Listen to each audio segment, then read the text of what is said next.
Students, मैं कविता शर्मा आज आपके सामने बहुत ही इंफॉर्मेटिव वीडियो लेकर आई हूँ। आज की वीडियो में मैं आपको ह्यूमन के रेस्पिरेटरी सिस्टम का पार्ट 2 कराऊंगी।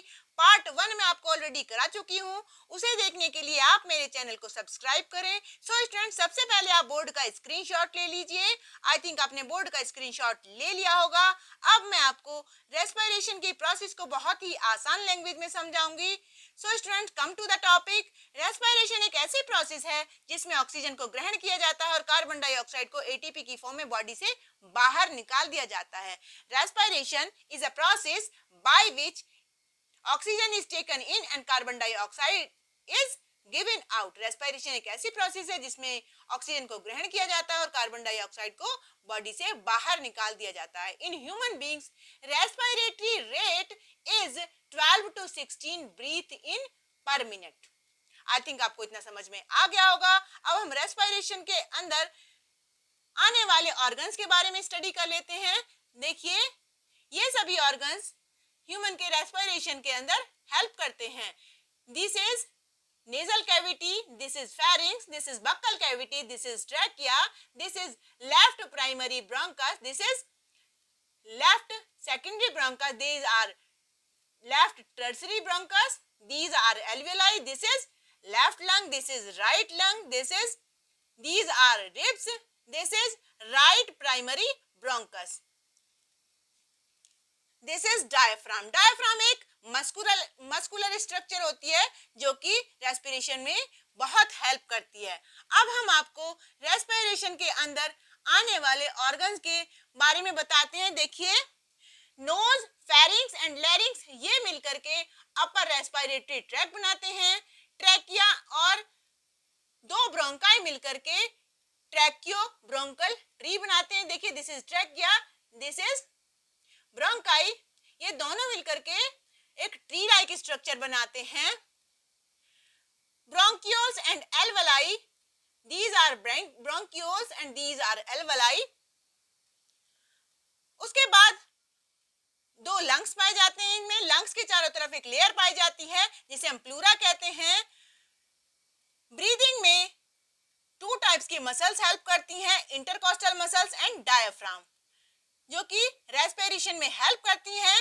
ह्यूमन बीइंग के अंदर 5 लोब्स पाए जाते हैं लंग्स में और रैबिट्स के अंदर 2 लोब्स पाए जाते हैं। देखिए, this is the structure of human being lungs. देखिए, this is right lung, this is left lung. Right lung 3 parts में डिवाइडेड होता है, superior lobe and middle lobe and third one is inferior lobe. और left lung 2 part में divide होता है।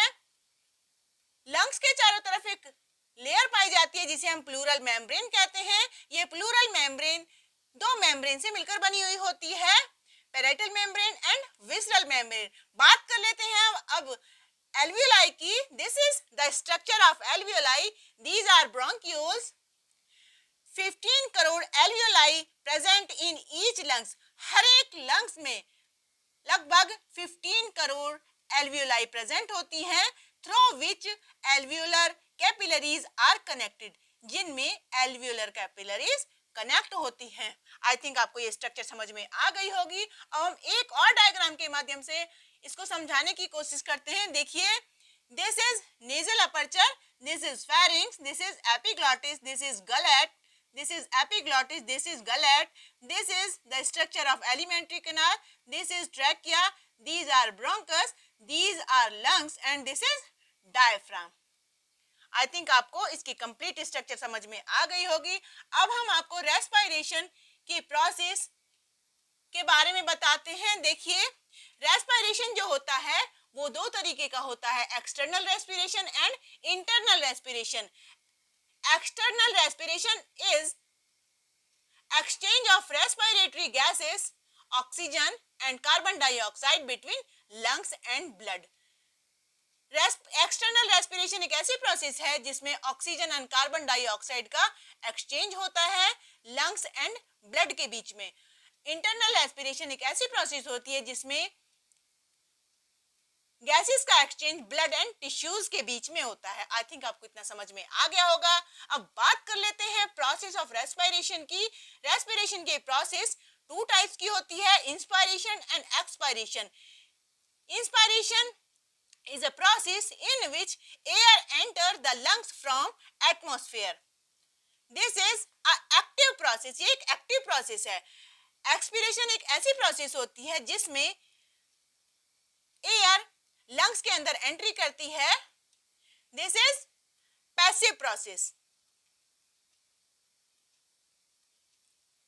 अब हम इसके पाथवे के बारे में बात कर लेते हैं. देखिए, ऑक्सीजन नेजल अपर्चर के अंदर एंट्री करती है, उसके बाद नेजल पैसेज से होते हुए फेरिंग्स में, उसके बाद गलेट में, गलेट से ट्रैकिया और ट्रैकिया से ब्रोंकाई में होते हुए प्राइमरी ब्रोंकाई तक पहुंचती है. उसके बाद secondary bronchi, then tertiary bronchi, उसके बाद एल्वियोलर डक्ट के पैसेज से होते हुए एल्वियोलर सैक में पहुंचती है और सबसे लास्ट में एल्वियोलाई में एयर का फिल्टर हो जाता है और उसके बाद ये एयर ब्लड में पहुंचा दी जाती है. This is the complete pathway of oxygen. I think आपको इतना समझ में आ गया होगा. डायफ्राम के बारे में बात कर लेते हैं. डायफ्राम एक मस्कुलर स्ट्रक्चर होती है. जब हम सांस लेते हैं तो डायफ्राम सिकुड़ता है और ये एक फ्लैट स्ट्रक्चर बन जाती है और हमारी जो चेस्ट होती है उसका स्पेस बढ़ जाता है.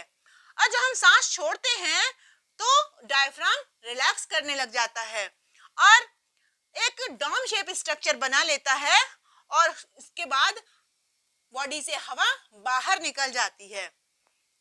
आई थिंक आपको इतना समझ में आ गया होगा. जब हम स्नीजिंग करते हैं या फिर वोमिटिंग करते हैं या फिर यूरिन पास करते हैं तो ये डायफ्राम हमारी बॉडी में बहुत हेल्प करता है. आई थिंक आपको इतना समझ में आ गया होगा. स्टूडेंट्स, प्लीज आप बोर्ड का स्क्रीनशॉट ले लीजिए. आगे की वीडियो को हम नेक्स्ट वीडियो में समझाएंगे. So students, complete detail study के लिए आप एनसीईआरटी की बुक को फॉलो करते रहें और इस प्रकार से छोटे छोटे नोट्स बनाते रहें और अपने एग्जाम की प्रिपरेशन करते रहें. So thank you guys. Thanks for watching. Take care. Bye bye. Please like, subscribe and share my channel and write the comments in comment box. Thank you.